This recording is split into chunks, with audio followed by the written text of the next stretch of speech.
to just start by thanking the judges of the Lillian Smith Books Award also for highlighting my Monticello, and also the Southern Regional Council, the University of Georgia Libraries, DeKalb County Public Library, love the libraries, Center, the Georgia Center for the Book, and Piedmont College, and anyone else who made this award, who makes this award possible every year. It's really an honor to be recognized for writing about the American South, especially in a way that carries on Lillian Smith's legacy. And by that, I mean shining a light on racial and social inequity and proposing a vision of justice.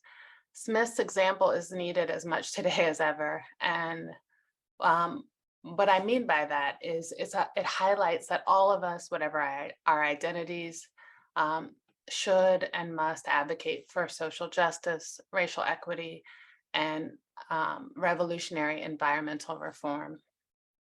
So all the stories in my debut collection are set in Virginia, and they center Brown and Black people who are thinking about home and longing and belonging.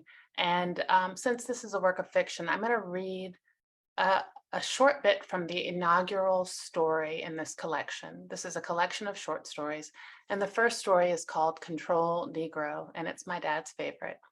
This is a story of a Black professor named Cornelius Adams, and I say that he's a Frankenstein-like father because he's running a secret social experiment on his only son in order to test America's promise. He wants to see if, given the right conditions, if his son is smart enough, decent enough, composed enough, will his son not only be spared racist violence, but will he also have access to life and to liberty? So I'm going to read just a page or two from Control Negro towards the middle. This story takes the form of a letter, so father writing to son. Everyone has an origin story, and this is yours. You began as a thought fully formed and sprung from my head. No, you were more like a determined line of questions, marching all together toward a momentous thrashing. It was 1985, years before you were born, and I'd just come to work here on this campus. Mother died at the start of fall semester, her body inundated with cancer, undiagnosed until she had passed. Numb, I traveled south to bury her, missing the initiation of my own first classes, returning as promptly as I could. I was only away for a week and a day, but a cold snap had scattered leaves onto the great lawn. My first afternoon back, I walked over to my office and was straightening the objects of my desk, my shirt sleeves rolled up, my back to the door. A man walked in, and he startled when I turned to face him, so I startled too. He was, I learned a few minutes later, a senior colleague from my own department, history. He'd been away on sabbatical and come to my office to welcome me. Sorry, he said, I'm looking for Professor Adams. Do you know where I can find him, buddy? I realized what was happening a moment before he did and forced myself to laugh, to try to put him at ease, though I fear my laughter came out a strangled sound. You see, he'd mistaken me for one of the evening janitors. But then, the next week, I stood before all my bright young students. For the first time in a long time, I felt, if not settled, then at least situated. Soon after, in a morning seminar, I remember feeling hopeful as I collected an early set of in-class writings. Our topic, 19th century thinkers. I discovered a hand-drawn cartoon among the shuffle, no name in the corner. Passed in on purpose or by accident, it was hard to tell which. It was nothing really, just a single frame of itchy graphite titled Irony. Within its borders, a history professor leaned over a lectern, looking quite like me, same jacket and bow tie, except with something primitive about his face. A thought bubble hovered over the room of students. Darwin taught to men by an ape. It's nothing, I told myself as I walked back to my apartment that evening, though in truth I felt tired. What does it matter? I remember thinking. What does it matter how much I achieve, or how clearly I speak, or how carefully I conduct myself, if the brutal misjudgments remain regardless?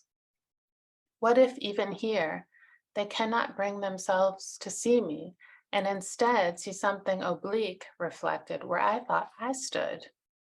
Mother used to tell me, work hard, Cornelius, work twice as hard and you can have something. But there I was, a grown man, wondering what it was I could have and what would be forever withheld. What I needed, it occurred to me then, was to watch another man's life unfold. A Black boy, not unlike me, but better than me, an African American who was otherwise equivalent to those broods of average American Caucasian males who scudded through my classrooms. ACMs, I came to call them, and I wondered how they would measure up with this flawless young man as a watermark. No, it wasn't them exactly. I wanted to test my own beloved country. Given the right conditions, could America extend her promise of life and liberty to me too, to someone like me? What I needed was a control Negro. And given what I teach, it wasn't lost on me, the agitation of those two words linked together, that archaic descriptor clanking off the end like a rusted shackle. Those words struck in me, and from them you grew. So I'm going to talk a little bit more and then I'll end with one more reading. I heard somewhere that this collection, My Monticello, is the first fiction selection to win the Lillian Smith Award in some time, which is, again, a huge honor. To my mind, fiction can play a really important part in shaping the stories we tell ourselves about who we are, what we mean to one another, and about our responsibility to our ailing home planet. Some fiction lets us ponder the realities of the past so that we, as readers, can feel the past in our own bodies. Some fiction can expand our view and offer possibilities of the future. I was thinking about both the past and the future when I wrote the titular novella, My Monticello, which takes up the biggest part of this collection. I started to write the novella about 1 year after the Unite the Right March, which took place in Charlottesville, Virginia, where I live. And this was years before the January 6th storming of the Capitol. This was back in 2017. The Unite the Right rally was ostensibly a protest against our town's decision to remove a Confederate statue. But as many of you may remember, on August 11th and 12th of 2017, these Unite the Right protesters poured into our relatively small town carrying torches that were reminiscent of a fearsome time of violence towards Black people in this country, carrying banners with swastikas on them and machine guns. On Friday night, a group of protesters circled the Thomas Jefferson statue on the University of Virginia and fought with students who opposed them there. On Saturday morning, they spilled onto our downtown pedestrian mall, passing shops and restaurants that I knew well, chanting, "Jews will not replace us," and "into the ovens." Counter-protesters showed up too, people who opposed Unite the Right's message of genocide and white supremacy. Some people in the two opposing groups bloodied and pepper sprayed one another, while police stood stone-faced, seeming only to guard storefronts. As you may know, one man violently sped his car into a group of counter-protesters, killing one young woman, Heather Heyer, and battering many others. In the days and weeks that followed this protest, I couldn't help but ask myself, what does it mean that this just happened here in Charlottesville, here in Virginia? And how should I, as a Black woman, as a mother, as my nerdy, arty art teacher self, how should I respond? I responded in part by writing the novella My Monticello. In the novella, I wrote the novella in part as a cautionary tale. In it, I tried to imagine what the future might look like if the kind of anger and entitlement we saw in Charlottesville went unchecked. My Monticello is a story of social and environmental unraveling. In it, a band of men with torches and guns attack a mostly Black, mostly low-income neighborhood, forcing neighbors to flee. One group takes refuge just outside of town at Monticello, Thomas Jefferson's pristine plantation home turned tourist site, led by Denasia Love, a local and UVA student. Nasia and her grandmother are imagined Black descendants of Thomas Jefferson and an enslaved woman, Sally Hemings, with whom Jefferson had 6 children. While taking refuge at Monticello, Denasia is forced to confront the troubled past. And in the story, I tried to explore some of the harm of racism and racial hate, but also imagine responses to it. For Nasia and her neighbors, there are no easy answers. Still, they oppose the men who set fire to their homes by binding themselves to one another in community. One hope I have in sharing this book is to invite us to think about the past and present in relation to the future. I've come strongly to believe that even massive systems of harm, like racism, are made up of a million small gestures that get codified into law and culture. And that part of defeating these same systems of harm will be in our gestures, the way we carry those values of equity and justice, not just on a banner, not only on a banner at a protest, but also into our day-to-day choices. In this way, you make my future and I make yours, and for good or for ill. And together we are right now making the future. I'm going to end with another reading from the beginning of the novella, My Monticello, and thanks in advance for listening. I hope you enjoy it and check out these stories.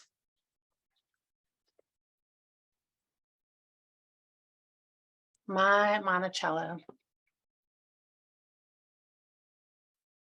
We claimed it first, this little mountain, me and Ma Violet and a scattering of neighbors, all of us fleeing First Street after men came to set our row of 10 roofed homes on fire. The men came at dusk, blaring an operatic, "Oh, say, can you see?" White heads rose up from dusty jeeps, and dark hair thrashed in a harsh new wind like tattered flags. "Ours," the men shouted. Their rifles gleamed as if they'd only just been bought, a megastore militia. Through a hasty breach in my Violet's blinds, I even saw a boy among them, blonde and sneering in a pickup window. Men leapt from back seats, sprang out of truck beds and rushed towards the faces of our homes. White hands clutched metal canisters, swung torches, spilling flames. Bright shouts, the rising haze of smoke, all that and more rousted us out. From our patchy front yards, we saw bodies blur as some of our neighbors charged forward to try to stop them. We saw a teen struck with the butt of a rifle, his temple spraying red. A toddler flailed, diapered and clinging to its mother's hip as she sank, knees first, to the sidewalk. What we saw in those moments riveted us, and then it set us free. No plan of where to go until my eyes landed on the short jaunt bus, parked along First, cloaked in its skin of stars and stripes. Ma Violet used to ride those small city buses, which catered to seniors and folks with disabilities. This particular jaunt had sat out front for weeks, abandoned like so many vehicles ever since the grid went down. A break in the roaring line of jeeps, and Knox and I ran toward it, tugging Ma Violet between us, still in her pale housecoat and slippers. Behind us, I saw Devin sprint out from between two buildings, metal shining in his mouth and on his hip. His twin cousins followed, the three of them gesturing wildly, drawing the armed men's attention. When we reached the jaunt, Ma Violet lurched to the top step, collapsing into an empty front seat. I slid in beneath the steering column where, by grace, keys dangled. Inside, a group of neighbors huddled along the brief aisle, their voices flowing toward us in recognition. A hush fell when Knox crested the landing behind me, my college boyfriend, tall and white, wearing wire-rimmed glasses. My eyes hung on him too for a fraction of a moment, with me wondering rashly, why is it we love what we love? Those men with guns must have seen our shadows in the jaunt bus window. A burst like fireworks, a jagged brightness, then I heard a known voice shouting, "Go, go, go." It was Devin's voice. He and the twins had shot back at the men as they made their way to us. They jumped onto the bus, and I stomped on the gas, gripping the steering wheel so tightly that my palms ached for days. We did not so much peel off of First Street as fly away. That was the night we came and claimed this place, if not first exactly, then first since this dark new unraveling, when everything's been set free again, the way I see it.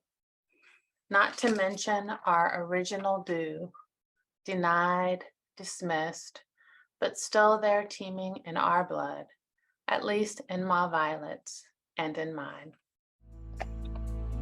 So I'm going to end there. Thank you so much for listening, and thank you again for highlighting